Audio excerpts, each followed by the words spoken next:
Assalamu alaikum. I am Huda Bahjat, the second year student of Aligarh Muslim University Center, Malappuram. So, I am going to talk on the topic of barriers to effective classroom communication. So, communication is an important part of our teaching learning process because the students have to be able to understand the message that the teacher is trying to convey.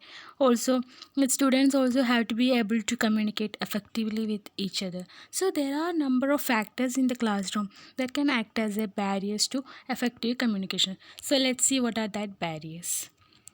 So, the first one is perception barriers.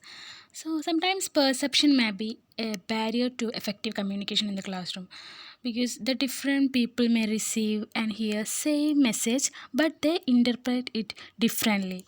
So, paying attention to detail is also important. So, important aspects can be missed by not covering a subject in depth. So, a teacher should also learn to focus on both positive and negative aspects of a conversation. So, by having a distorted focus, a teacher may only focus on the negative aspect of conversation. So, that's how it becomes a barrier. So, the next one is oral barriers. Communication barriers in the classroom may exist if the oral communication is not clear. So communication only occurs when the listener hears and understands your message in the way you meant for it to be received.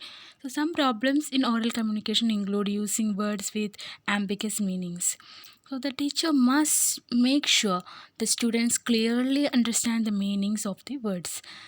Another problem in oral communication is using generalizations and stereotypes.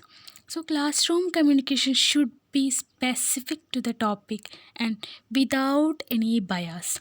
So, a teacher must also take caution not to make a premature conclusion before she has all the facts about a topic or a situation.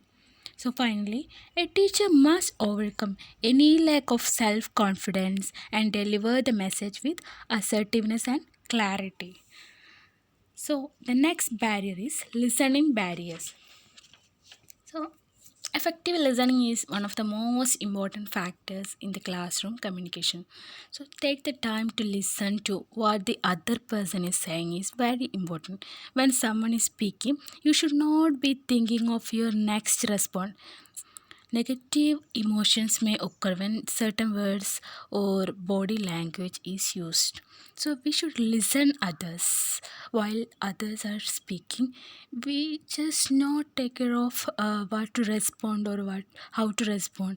We should focus on how they are saying, how they are conveying their message. So a teacher must also take care to keep emotional reactions to a minimum and focus on what the speaker is saying. Outside noise such as telephones, emails, or construction noise can sometimes make listening difficult. So, this outside noise should be minimized in the classroom. So, that's how we can overcome these listening barriers. The next one is cultural barriers. So, cultural difference can be a barrier to effective communication in the classroom. So, it is possible for both a teacher and a student to have a predisposed ideas about behavior based on what other person's culture is. So, messages are often misunderstood if they are delivered in a way that is unfamiliar to the student's culture. So, it is important to dispel assumptions or biases based on the cultural differences in a classroom. So, we should overcome these cultural barriers also.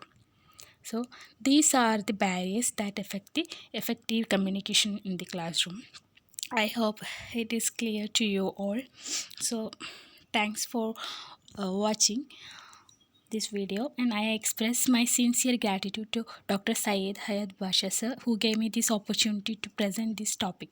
Thank you all.